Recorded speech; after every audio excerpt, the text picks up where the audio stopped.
Jack and the Beanstalk. Once there was a boy named Jack who lived with his mother. They were very poor and had to sell their cow to get money for food. As he was taking the cow to market, Jack met an old man. "You won't get much money for such an old cow," he told Jack, "but I can give you something better than money for her, magic beans." He held out his hand and showed Jack 5 speckled beans. Magic beans, thought Jack, they sound exciting. He gave the old man the cow and took the beans, thanking the man politely, and then he went home to his mother. Jack's mother was extremely cross. "Silly boy," she shouted, "thanks to you we have no cow and no money." She threw the beans out of the window and sent Jack straight to bed. The next morning Jack was astonished when he looked out of the window. A giant beanstalk had sprung up while he was sleeping, and it stretched up to the sky. Jack ran outside and began to climb the beanstalk. Up and up he went, higher and higher, until he reached the top, and there he found a road which led to a big house. Jack's tummy was rumbling with hunger, so he knocked on the large wooden door. A giant woman answered. She looked kind, and Jack asked if she would give him some breakfast. "You will be breakfast if my husband finds you," she told Jack. "He's much bigger than me, and he eats children." But Jack begged and pleaded, and at last the woman let him in. She gave him some bread and milk and hid him in a cupboard. Soon Jack heard loud footsteps and felt the cupboard shake.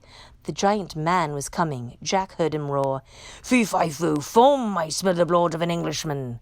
"Don't be so silly," the giant's wife said. "You smell the sausages I've cooked for your breakfast. Now sit down and eat." After wolfing down 3 plates of sausages, the giant asked his wife to bring him his gold. She brought 2 big sacks filled with gold coins, which the giant began to count. But he was sleepy after his big breakfast and soon began to snore. Jack crept out of the cupboard and grabbed one of the sacks. Then he rushed out of the house, along the road and straight down the beanstalk. Jack's mother was overjoyed to see him, and she was even happier when she saw the gold. They lived well while the money lasted, but after a year it had all been spent. Once again, Jack and his mother had nothing to eat. "Don't worry, Mother," said Jack. "I'll just go back up the beanstalk to the giant's house." And so he did. Just as before, Jack knocked on the door and begged the giant's wife for something to eat. "Go away," she told him. "The last time you were here, a sack of gold disappeared, and my husband was really cross."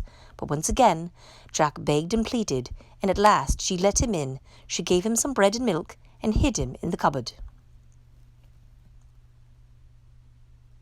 Soon the giant stomped in, bellowing, "Fee-fi-fo-fum, I smell the blood of an Englishman."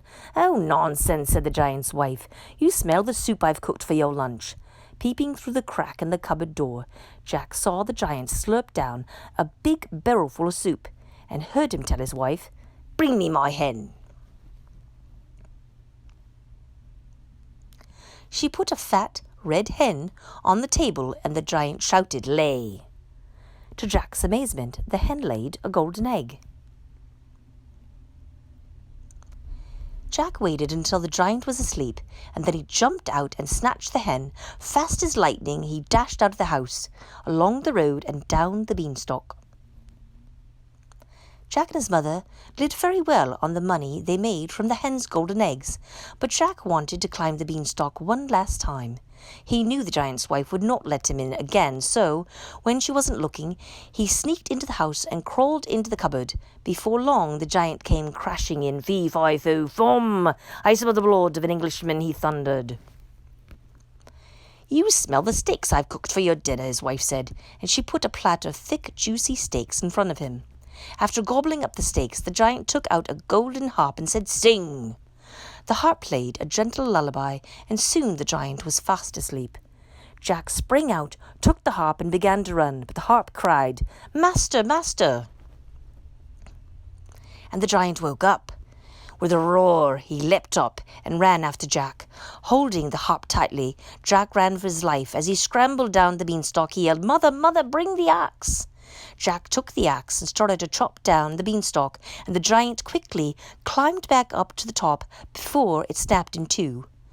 That was the last time Jack saw him. With the hen and the harp, Jack and his mother were able to live happily ever after, and they were never hungry again.